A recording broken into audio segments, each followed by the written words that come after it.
राम राम मेरे प्यारे भक्तों। नीम करोली बाबा जी के आशीर्वाद से आप सभी लोग खुश होंगे। नीम करोली बाबा जी के दिव्य संदेश में आज हम बात करने जा रहे हैं एक ऐसे संत की जिन्हें नीम करोली बाबा के नाम से जाना जाता है। महाराज जी, जैसा कि उनके भक्त उन्हें पुकारते हैं, एक रहस्यमयी और चमत्कारी व्यक्तित्व थे।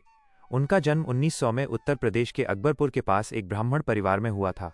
उनका असली नाम लक्ष्मण दास था, लेकिन दुनिया उन्हें नीम करोली बाबा के रूप में याद करती है। वे हिमालय की गुफाओं में तपस्या करते हुए मिले और फिर उत्तर भारत के विभिन्न आश्रमों में विचरण करने लगे। उनकी जिंदगी के कई अनसुने किस्से हैं जो उनके चमत्कारों, भक्ति और अलौकिक शक्तियों की गवाही देते हैं। आज हम इनमें से कुछ अनसुने किस्सों पर चर्चा करेंगे, खासकर ये कैसे संभव हुआ कि वे एक ही समय पर दो जगह मौजूद रहे और कैसे उन्होंने 40 साल तक निर्विरोध रूप से प्रधानी का पद संभाला। ये किस्से न केवल आश्चर्यजनक हैं, बल्कि आध्यात्मिक विश्वास को मजबूत भी करते हैं। आइए शुरू करते हैं इस यात्रा को। सबसे पहले बात करते हैं नीम करोली बाबा के प्रारंभिक जीवन की। बचपन से ही वे असामान्य थे। कथा है कि वे जन्म से ही ध्यानमग्न रहते थे। एक बार जब वे छोटे थे तो परिवार ने उन्हें खोजते हुए नदी किनारे पाया, जहां वे गहरी समाधि में लीन थे। बड़े होकर वे घर छोड़कर हिमालय चले गए, वहां वर्षों तक तपस्या की। 1950 के दशक में वे नीम करोली गांव में प्रकट हुए, जहां से उनका नाम पड़ा। वे कभी एक जगह ज्यादा देर नहीं रुकते थे। कैंची धाम आश्रम उत्तराखंड में उनका मुख्य निवास था, लेकिन वे दिल्ली, वृंदावन, हरिद्वार और अन्य स्थानों पर भी विचरण करते। उनके भक्तों में हनुमान चालीसा का पाठ प्रमुख था। वे कहते थे, हनुमान जी की कृपा से सब कुछ संभव है।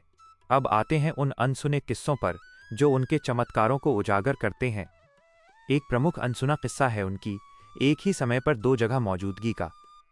ये घटना 1960 के दशक की है, जब बाबा दिल्ली और कैंची धाम के बीच यात्रा कर रहे थे। एक भक्त जिनका नाम रामदास था, दिल्ली में बाबा से मिलने आया। रामदास एक अमेरिकी संगीतकार थे जो भारत घूमने आए थे। वे बाबा के दर्शन के लिए उत्सुक थे।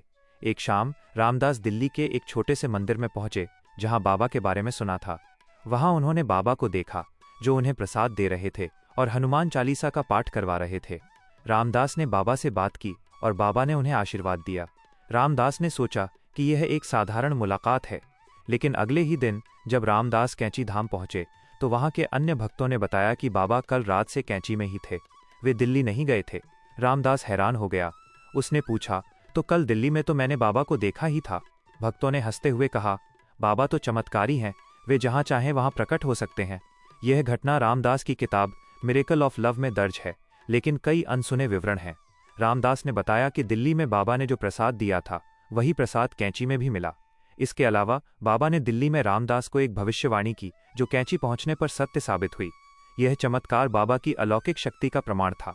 भक्त मानते हैं कि बाबा हनुमान जी के अवतार थे, इसलिए वे ओमनी प्रेजेंट हो सकते थे। एक अन्य समान घटना 1970 में हुई, जब एक भक्त वृंदावन में बाबा से मिला, जबकि बाबा हरिद्वार में बीमार बताए जा रहे थे। भक्त ने वृंदावन में बाबा को स्वस्थ देखा और हरिद्वार जाकर पाया कि वहां भी बाबा थे। ये किस्से अनसुने इसलिए हैं क्योंकि इन्हें भक्तों की मौखिक परंपरा में ही रखा गया, लिखित रूप में कम ही आए। अब बात करते हैं एक और रहस्यमय किस्से की, कैसे नीम करोली बाबा 40 साल तक निर्विरोध प्रधानी बने रहे।